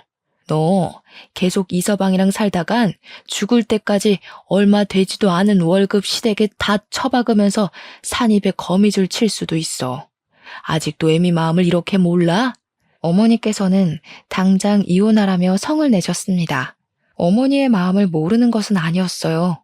어머니께서 모진 말을 한 것도 이혼하라 말을 꺼낸 것도 모두 딸인 제가 고생할 것이 염려되어 한 말일 테니까요. 어머니의 말씀처럼 이혼하지 않는다면 저는 평생 고생을 하며 살지도 몰라요. 하지만 그런데도 남편을 너무 사랑했기에 이혼하고 싶지 않았는걸요. 남편과 이혼을 하고 다른 사람과 살 바에는 차라리 평생 고생을 하더라도 남편의 곁에 남아있고 싶었죠. 하지만 세상에 곧 죽으라는 법은 없는 것처럼 시아버지에게 걸린 한 통의 전화로 인해 저희는 숨통이 트일 수 있었네요. 전화를 건 사람은 10년 전 시아버지의 도움으로 대학교를 졸업한 사람으로 이제는 어엿한 대표가 되어 있다고 하더군요. 대표는 코로나로 인해 마스크 사업이 크게 번창을 했다고 그러더라고요. 경제적으로 성공을 한 후 우연히 시아버지의 소식을 접하고 도움을 주기 위해 전화를 한 것이었어요. 대표는 시아버지와 남편을 불러 높은 연봉을 제시하며 자신의 회사에 취업할 것을 권유하셨습니다. 마다할 이유가 없었어요. 한 푼이 금한 상황에서 높은 연봉까지 제시했는데 안 갈 이유가 없잖아요.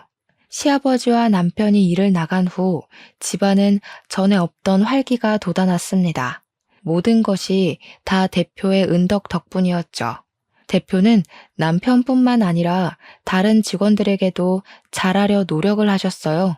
대표는 언제나 직원들을 가족 이상으로 생각하며 일을 한 대가를 감사하게 생각해 상여금이나 복지 같은 것을 두둑하게 챙겨주려 노력하셨거든요. 그런 대표의 모습을 가장 가까운 곳에서 지켜본 남편은 대표에게 존경하는 마음을 가지게 되었죠. 그 후 대표와는 가족보다도 더 가깝게 지내게 되더라고요. 가족 여행까지 같이 가면서 말이에요. 당연한 일이었습니다.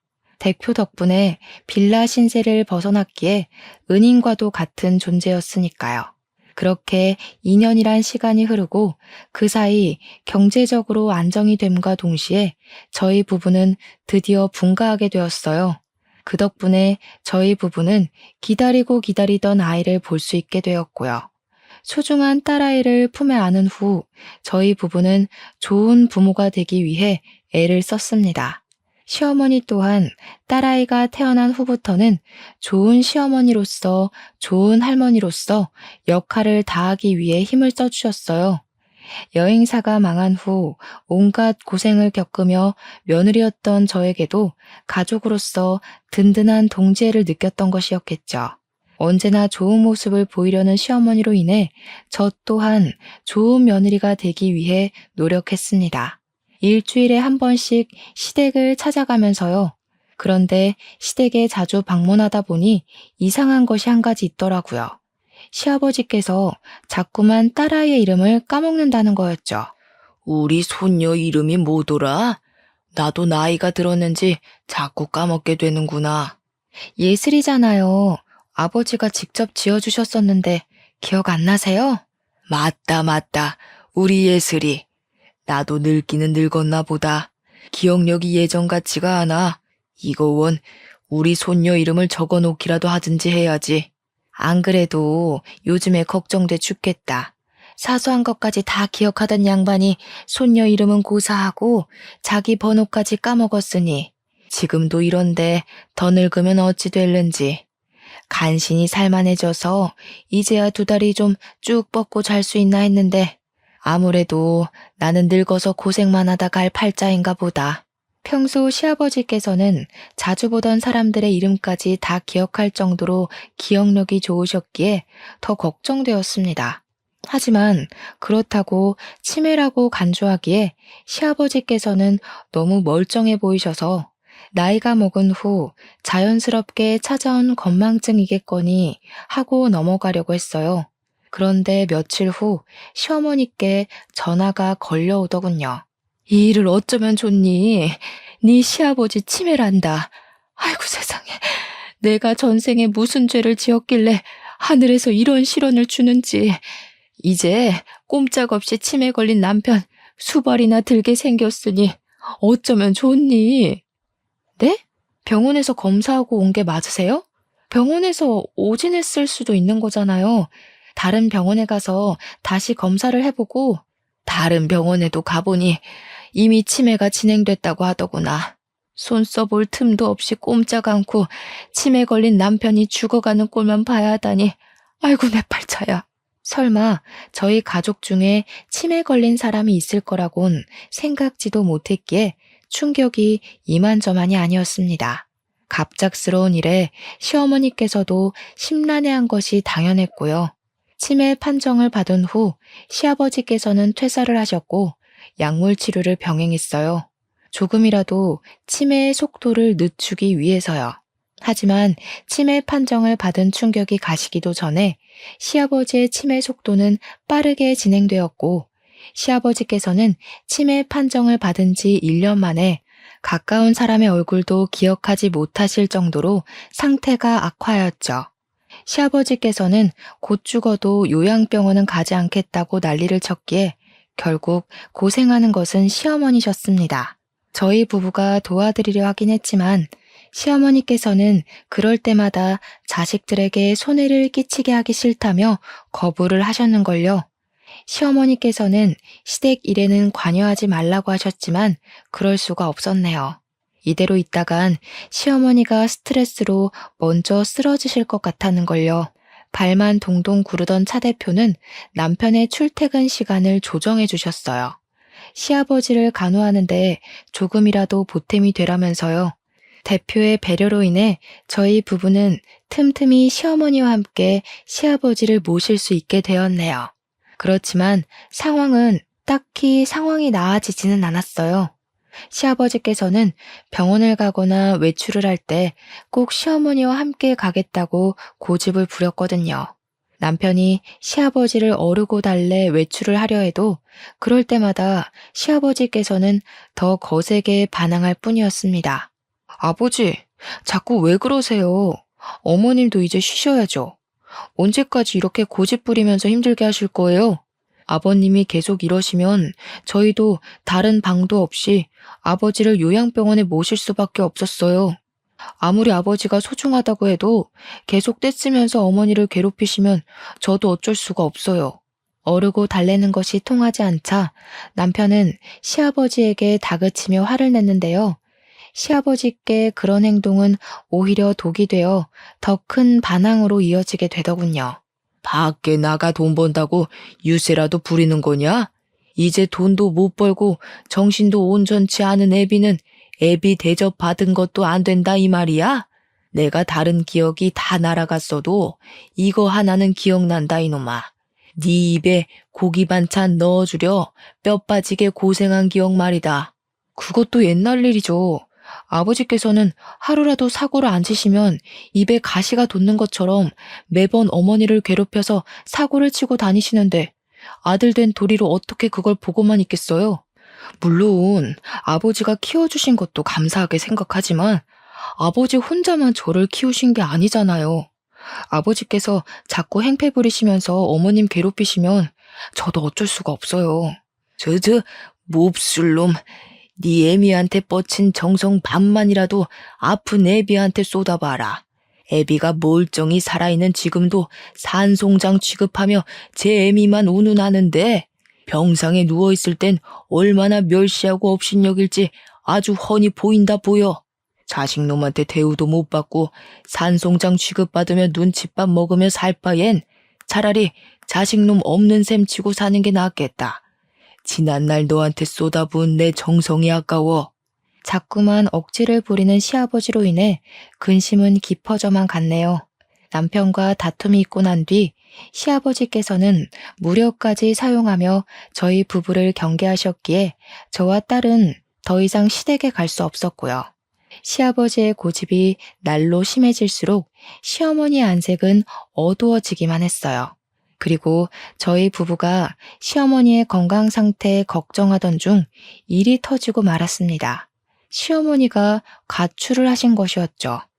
아무리 전화를 해보아도 시어머니 주변 사람들에게 연락을 해보아도 시어머니의 행방을 아는 사람은 아무도 없었어요. 이틀이 지나자 시어머니에 대한 걱정은 돌덩어리처럼 늘어나기만 했죠. 혹시나 지금까지 시아버지에게 받았던 압박으로 인해 안 좋은 선택을 하실 수도 있는 거잖아요. 그런데 이런 시어머니의 행방은 예상치 못한 곳에서 풀려버렸네요. 시어머니를 찾는 시아버지로 인해 곤욕을 치를 때였어요. 대표는 남편에게 전화를 걸어 저희 부부가 보고 싶다고 하더군요. 늦은 밤이었는데도 말이에요. 저희 부부 둘 다 나가게 되면 시아버지를 돌볼 사람이 없었기에 일단 저만 나가서 대표를 보기로 했어요. 그리고 근처 카페로 가보니 놀랍게도 대표의 옆에는 시어머니가 앉아 계셨죠. 시어머니를 본 순간 대표의 앞이라는 것도 까먹고 큰 소리로 시어머니를 부르며 달려갔네요. 정말 시어머니께서 잘못된 선택을 하신 줄 알고 무척이나 걱정했었거든요. 어머니, 그동안 어디 계셨던 거예요? 명호 씨랑 제가 얼마나 걱정을 했는데요. 어머니가 잘못되기라도 했을까봐 일주일 동안 잠도 제대로 못 자고 어머니를 찾았다고요. 그래도 이제 됐어요. 어머니께서 멀쩡하시니 참 다행이에요. 안도의 한숨을 쉬며 옷소매로 눈물을 찍어내자 시어머니께서는 여전히 어두운 안색으로 입을 꾹 다물고 계셨어요. 그리곤 시어머니께서는 한참을 뜸들이다 간신히 입을 열었는데요. 시어머니 입에서 나온 말은 귀를 의심할 만큼 경악스러웠네요. 정신이 오락가락하는 남편 수발드는 것도 이젠 그만하고 싶다. 차라리 남편 버린 못된 마누라로 찍히는 게 낫지. 더 이상 치매 걸린 네 시애비 수발을 듣고 싶지 않구나. 사람들한테 치매 걸린 남편 수발 듣는 좋은 부인이라 입에 발린 소리 듣는 것도 싫고 다 늙어 내 인생 포기하고 사는 것도 싫어. 나도 이제는 새 사람 만나 평범한 사람들처럼 남편 밥 해주고 같이 잠들면서 평범하게 살고 싶구나. 어머니, 지금 재혼이라도 하겠다고 말씀하시는 거세요? 상대가 누구길래 이런 상황에서 재혼한다는 말씀을 하시는지. 시어머니께서는 옆에 있던 대표의 손을 잡으며 재혼을 하겠노라 말씀을 하셨어요. 대표와 시어머니가 재혼한다는 말을 들었을 때 그만 마시고 있던 커피를 뱉어낼 뻔했죠. 아무리 치매 걸린 시아버지가 싫다고 해도 어떻게 평소 가족처럼 지내던 대표와 재혼한다는 말씀을 하시다니요. 게다가 대표는 시어머니보다 10살이나 어렸는걸요. 두 분 모두 이해가 가지 않았어요. 치매 걸린 남편을 버리고 재혼을 한다는 시어머니도 젊은 날 자신을 도와주었던 사람의 아내와 결혼을 한다는 대표도 말이에요. 그러던 중 대표는 시어머니를 감싸며 모두 자신의 잘못이라고 말을 하더군요. 자신이 아주 오래전부터 시어머니를 짝사랑한 탓에 일어난 일이니 탓하려거든 자신을 탓하라고요. 물론 그동안 시어머니께서 시아버지로 인해 얼마나 고생했는지는 잘 알았어요. 하지만 그렇다고 해서 모두가 힘든 상황에 혼자만 살겠다고 재혼을 하다뇨. 이기적으로 행동하는 시어머니를 보니 입이 써 아무런 말도 할 수 없었네요. 시어머니가 재혼 소식을 밝힌 후 예상한 대로 집안은 발칵 뒤집혔습니다. 남편은 시어머니에게 큰 배신감을 느끼며 재혼을 반대했는데요. 시어머니께서는 꿋꿋하게 재혼하겠다는 의견을 굽히지 않으셨네요. 아버지가 정신이 온전치 않은 와중에 재혼한다는 것도 기가 막히는데 하물며 아버지랑 제일 가까웠던 사람이랑 새 출발을 하시겠다뇨. 그게 지금 말이 되는 소리라고 생각하세요? 차라리 모르는 사람하고 정분이 났다 말씀하셨으면 아버지 수발 드는 게 힘들어 그랬을 수도 있겠구나 했을 거예요. 근데 이건 아니죠. 어머니께서는 우리 가족들 생각은 안 하세요?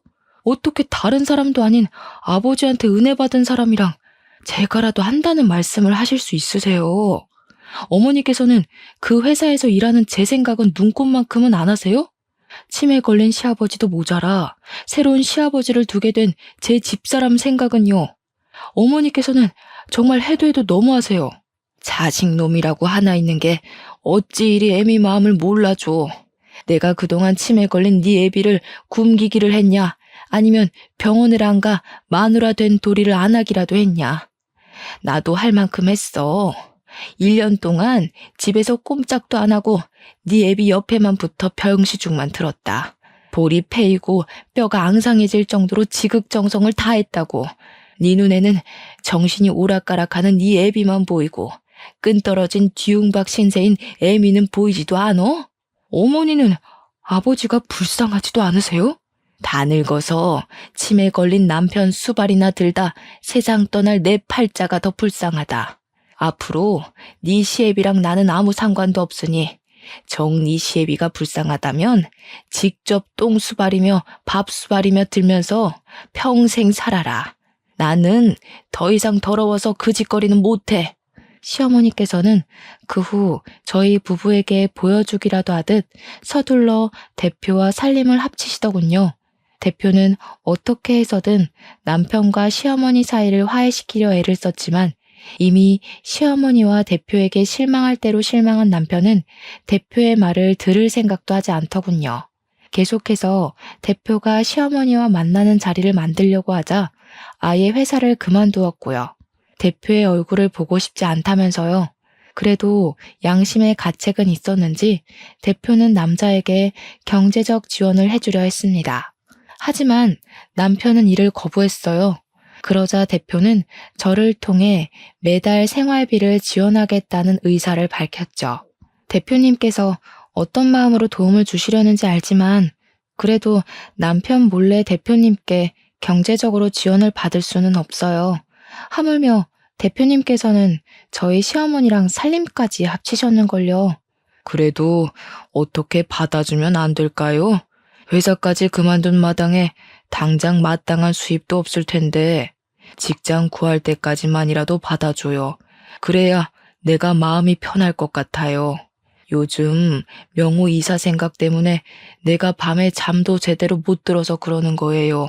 그러니 제발 명호 이사가 다시 직장을 구할 때까지만이라도 받아주세요. 대표가 간절히 말해오니 차마 거절을 못하겠더라고요. 사실 저희도 반토막이 난 생활비로 지내기 버거웠거든요. 그렇게 저는 남편 몰래 대표에게 생활비를 지원받게 되었네요. 회사를 그만둔 후 남편은 택시 운전사로 취업을 해 틈이 날 때면 시아버지를 찾아뵈며 돌봐드렸어요. 택시기사 일을 선택한 것도 시간 쓰기가 자유로워서 그런 것이었죠. 저 또한 퇴근하고 남편을 많이 도와주었지만 치매 병증이 심한 시아버지에게는 전적으로 시아버지를 돌봐드릴 간병인이 필요했는걸요. 저희 형편이 넉넉지 않았기에 단시간으로 일하는 간병인을 구하는 공고를 올리자 다행스럽게도 간병인은 금방 구해지더군요. 간병인은 저와 비슷한 30대로 치매 환자를 돌본 경험이 없는 것이 염려되었지만 걱정과는 달리 간병인은 시아버지를 잘 돌봐드렸습니다.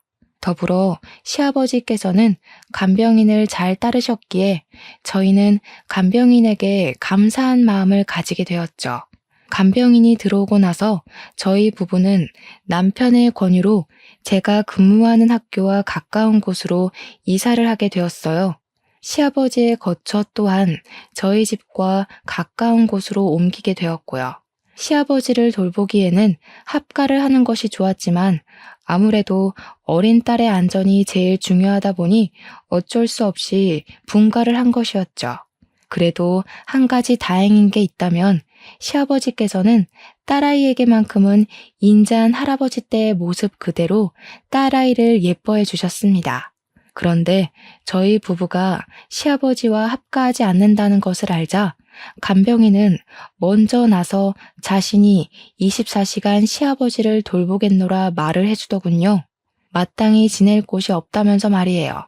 간병인에게는 그저 감사한 마음뿐이었죠. 돈을 조금 주는데도 불구하고 상주 도우미로 일해주겠다니요. 그렇게 배려해준 간병인 덕분에 저희 부부는 한시름 놓을 수 있었네요. 시아버지를 자신의 가족처럼 잘 보살펴주는 간병인으로 인해 저희 부부는 간간히 같이 시간을 보낼 수 있었는데요. 간병인이 온 지 한 달이 되던 차 시어머니에게서 전화가 걸려오더군요. 전화를 받으려고 했지만 남편은 치매에 걸린 시아버지를 버리고 간 시어머니를 보고 싶지 않다며 전화 받는 것을 거부했죠. 다음날 찜찜한 마음으로 남편과 함께 시아버지를 모시고 병원을 갈 채비를 하고 있었어요. 원래라면 간병인과 남편이 따라가겠지만 간병인은 집에 일이 있다고 말해 어쩔 수가 없었죠. 그런데 막 나가려는 순간 문이 부서질 듯 두들겨졌습니다. 문을 열어보니 그 앞에는 놀랍게도 시어머니가 서 계시더라고요. 여기가 어디라고 찾아오셨어요? 다른 남자의 눈이 돌아 자식도 정신이 온전치 않은 남편 버리고 나갔으면 평생 아들이며 남편 정도는 인생에서 다시는 못 볼 각오로 나가신 줄 알았는데요. 다른 남자한테 빠져서 아버지도 버린 어머니를 저희 집에 들이고 싶지 않으니 당장 나가세요. 남편은 불같이 화를 내며 시어머니를 내쫓으려 했지만 시어머니께서는 도끼 눈을 뜬 채 시아버지에게 달려들었습니다. 그리곤 시아버지의 멱살을 잡아 올리며 울분을 토해내셨죠. 하나밖에 없는 자식 눈 가려 내쫓은 것도 모자라 어떻게 이런 악독한 짓을 해. 명호야, 속지 마라. 네 애비는 지금 거짓말을 하고 있는 거야. 시아버지에게 달려드는 시어머니를 저지하던 남편은 악다구니를 쓰는 시어머니의 모습을 보자 동작을 멈추고 몸을 움찔거렸습니다. 울분을 터뜨리던 시어머니께서는 눈물을 닦고 일어나시더니 저희가 몰랐던 이야기를 하기 시작했네요. 자식한테 부끄러운 애미가 되기 싫어. 그동안 아무리 더러운 일을 당해도 갖은 수모를 겪어도 꾹 참고 넘겼지만 더 이상은 안 되겠어. 나 하나 자식 앞에서 깨끗한 척하자고 더러운 집안이 쑥대밭으로 변하는 꼴을 보는 것도 질렸다. 지금 애들 앞에서 무슨 말을 하려고? 외간 남자 때문에 나가서 집 나갔으면 그걸로 끝이지 어디 집에까지 와서 행패야? 이제 당신 꼭두각시 짓 하면서 멀쩡한 사람 흙탕물에 담그는 일도 아주 지긋지긋해. 왜? 내 비밀 가지고 협박할 때는 신이나 입에 귀에 걸리더니 이제 애들 앞에 당신 실체 까발려질 생각하니 속이 뒤틀려? 나는 당신한테 협박당하는 동안 수도 없이 속이 뒤틀리고 마음이 찢어졌어. 시아버지께서는 벌떡 휠체어에서 일어나 시어머니에게 달려들었습니다. 깜짝 놀랐어요. 요 몇 년간 이렇게 건재하고 멀쩡한 시아버지의 모습을 본 것은 처음이었거든요. 시아버지에게 저지를 당하면서도 시어머니께서는 계속해서 저희에게 시아버지의 실체를 폭로하셨고요. 명호야, 그동안 내가 네 애비 때문에 얼마나 고생을 했는지 아니? 내가 너희 대표랑 살림을 차린 것도 다 대표 돈이 탐나서 네 애비가 꾸민 짓이야. 어디 그뿐인 줄 아니? 네 시애비가 끼고 도는 간병인이 어떤 사람인데. 말도 안 되는 유언비어로 애들한테 쓸데없는 소리 하지 말고 썩 꺼지기나 해. 딸버린 내연녀 들여서 끼고 돌 때는 좋아 죽더니 애들 앞에서 까발리니 이제야 겁이 나? 내연녀라뇨? 치매 걸린 노인인 척 눈속임에서 딸버린 내연녀를 간병인으로 곁에 두고 희희낙낙한 거지 뭐긴 뭐냐. 너희는 모두 다 속은 거야. 상상도 할 수 없던 간병인의 정체에 남편은 입을 닫고 뒤로 물러났어요. 깜짝 놀란 것이겠죠. 시아버지께서 치매에 걸린 노인인 척 연기를 했다는 것부터 믿을 수 없는 일 투성이더군요. 모든 것이 다 꿈같이 느껴질 정도로 말이에요. 더군다나 모든 것이 시아버지께서 내연녀와 풍족한 생활을 하기 위해 벌인 일이라니 믿을 수가 없었는걸요. 하물며 시아버지의 말이 맞다면 시어머니께서는 왜 말도 안 되는 시아버지의 요구를 들어주었는지 의문이 들더군요. 내 언니와 새살림을 차리겠다는 남편을 그냥 두고 볼 여자는 세상에 없는 거잖아요. 더럽게 유부남이랑 놀아난 걸 걷어준 것도 모자라.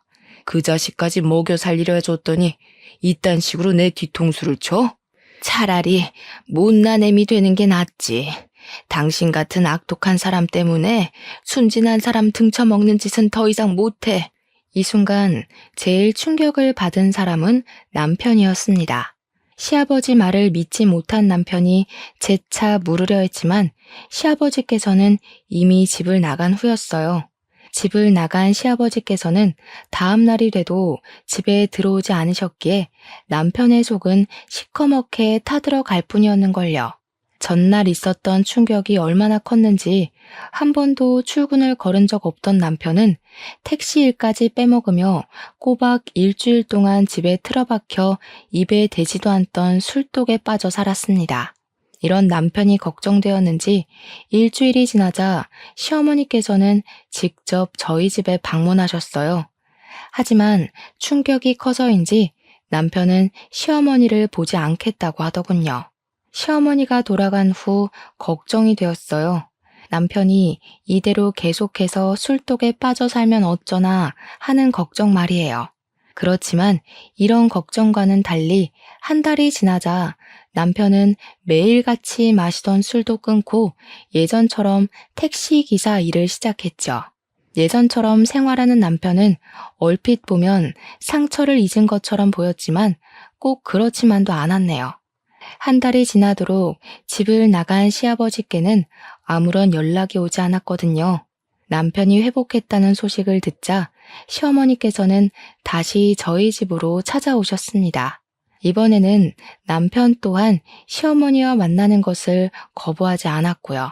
자리에 앉자 남편은 시어머니에게 왜 유부남과 부적절한 만남을 가져서 자신을 낳았는지 물어보았는데요. 시어머니께서는 피하지 않고 말씀을 해주셨네요. 처음에 만났던 그 사람은 나에게 유부남이었다는 걸 숨긴 채 만났어. 나와 결혼을 약속한 깊은 사이였는데 다른 사람과 인연을 맺었을 거라고는 상상도 못했지. 뱃속에 네가 생겼다고 하자 그 사람이 그제야 자기가 유부남이었다고 고백을 하더구나.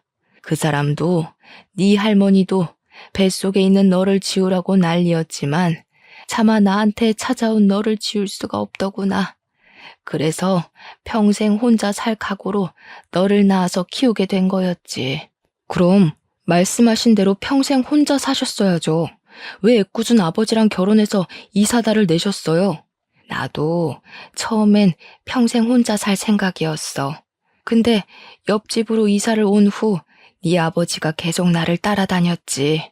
사실을 털어놓고 나면 금방 물러갈 거라 생각했었는데 오히려 네 아버지는 다 이해할 수 있다며 오히려 결혼하자고 말하더구나. 너한테도 참 다정하게 구는 게 이 사람이라면 평생 같이 살며 모든 일이든 믿고 맡길 수 있다고 생각했어. 근데 일이 이 지경까지 간 걸 보니 내가 사람을 잘못 봐도 한참 잘못 본 것 같구나. 내 연유랑 같이 쳐들어와서 너한테 친아버지란 작자가 결혼도 안 한 처자랑 바람이나 피는 유부남이라고 말한다고 협박을 하는데 차마 너한테 직접 말할 용기가 안 났어. 차라리 내 손을 더럽히는 게 낫다고 생각했지. 미안하다. 모든 게 다 이 애미가 모자란 탓이야. 시어머니가 사과하자 남편은 참았던 눈물을 쏟아내며 가슴을 두드렸어요. 그러면서 시아버지만을 위하며 시어머니를 몰아낸 자신을 탓하고 원망하며 지난 날을 후회했죠. 남편을 위해 잘못된 일이라는 것을 알면서도 어쩔 수 없이 나쁜 일에 가담을 한 시어머니도 숨겨졌던 친부의 존재를 알게 된 남편도 모두 가여워 가슴은 하염없이 미어져만 갔습니다. 두 사람 모두 자신이 원해서 한 일이 아니잖아요. 그런 힘든 일이 있었으면 말씀을 하셨어야죠. 혼자서 속만 끓으시고 얼마나 힘드셨겠어요. 저야말로 죄송해요, 어머니. 아버지한테 정신이 팔려 어머니의 상처를 헤아리지 못했으니 모든 게 다 제 불찰입니다. 모든 것을 알게 된 후 남편은 시어머니를 협박해 대표의 재산을 가로채려 했던 시아버지에게는 협박죄를, 그 옆에서 시아버지를 도왔던 내연녀에게는 혼인 파탄의 책임을 물어 위자료를 청구했네요. 증거가 명백했기에 시아버지와 내연녀는 빼도 박도 못하고 책임을 물어야 했고요. 뒤늦게 사태의 심각성을 알게 된 시아버지는 남편에게 애걸복걸하며 소송을 취하해달라고 빌었지만 이미 시아버지의 정체를 알게 된 남편에게 그런 애원이 통할 리가 없었죠. 진부도 버린 널 이날 이때까지 키운 게 바로 나다. 진부가 바람이나 피우는 몰상식한 사람인 걸 알았으면 피도 안 섞인 널 키워준 나한테 고마워해야지. 결혼한 주제에 다른 여자 끌어들여서 바람 피운 건 아버지도 마찬가지 아닌가요? 아니죠. 아버지는 돈 잘 버는 후배가 셈이나 어머니를 이용해서 협박까지 했으니 더 심할 수도 있겠네요. 저는 어머니가 받은 만큼 돌려드리는 거니 너무 억울해하지 말고 감옥에 가서 눈에 넣어도 아프지 않을 내연녀랑 함께 손 꼭 붙잡고 백년해로 하세요. 오빠, 아들 좀 말려봐요. 계속 이대로 보고만 있을 거예요? 팔자 한번 고쳐보자고 오빠랑 결혼했는데 팔자를 고치기는커녕 감옥에 들어가게 생겼으니 이제 어떡할 거예요? 명우야, 그동안의 정을 생각해서라도 고소는 취하에 다오. 내가 이렇게 무릎 꿇고 빌 테니 한 번만 그냥 넘어가 줘라. 다 늙은 아비가 감옥에 가서 고생할 수는 없잖니. 어머니는 아버지 때문에 하루하루를 지옥같이 사셨는데 그깟 감옥에서 고생 좀 하는 게 대수겠어요? 무릎 한 번 꿇는 거로 끝내기에 아버지 죄가 너무 무겁잖아요. 사죄는 감옥에 들어가서 하세요. 시아버지께서는 선처를 원하셨지만 남편은 아랑곳하지 않고 처벌을 강행했죠. 결국 법원은 시아버지에게는 징역 6개월을 선고했고 내연녀에게는 혼인 파탄의 책임을 물어 500만 원을 물게 하며 악연의 끝을 보였네요. 시아버지와 가족의 인연을 끝낸 후 남편은 다시 대표의 회사로 복귀를 했어요. 시어머니께서 모든 일을 털어놓았음에도 끝까지 그 옆을 지키며 법적으로 시아버지와 내연녀가 처벌받을 수 있게 도와주었거든요. 남편은 그 후 변하지 않고 한결같이 시어머니를 감싸준 대표에게 마음을 열기 위해 노력했어요. 그 마음을 아는 대표는 남편을 감싸주었고요. 현재 남편은 회사에 이사가 되었고 저희는 그 어느 때보다 평온한 나날을 보내고 있답니다. 하지만 시아버지는 잘 지내지 못하는 모양인지 계속 저희 부부에게 연락을 해오곤 하네요. 아마도 징역살이를 하는 동안 내연녀가 도망가고 혼자가 된 채 쓸쓸하게 시간을 보내니 심적으로 힘들어서 그런 것 같아요. 시아버지께서는 구구절절 하소연하시지만 불쌍하기는커녕 오히려 인과응보라는 생각이 듭니다. 오히려 시아버지와 같은 악독한 사람과 살았던 시어머니가 안타까울 따름이죠. 지금 제가 바라는 것은 단 하나. 저희 가족들이 지금처럼 행복하게 지내는 거예요. 이런 걸 보면 사람은 무지막지하게 악해질 수도 있지만 그런데도 사람들과 함께 모여 사는 이유는 결국 구원을 받는 것 또한 사람의 선함이기 때문인 것 같네요. 폭풍이 지난 하늘이 더 맑듯이 악했던 시아버지로 인해 사람의 악함도 더할 나위 없이 선한 마음도 믿게 되었는데요. 저는 이번 일을 계기로 선한 마음을 가진 사람이 되고자 합니다.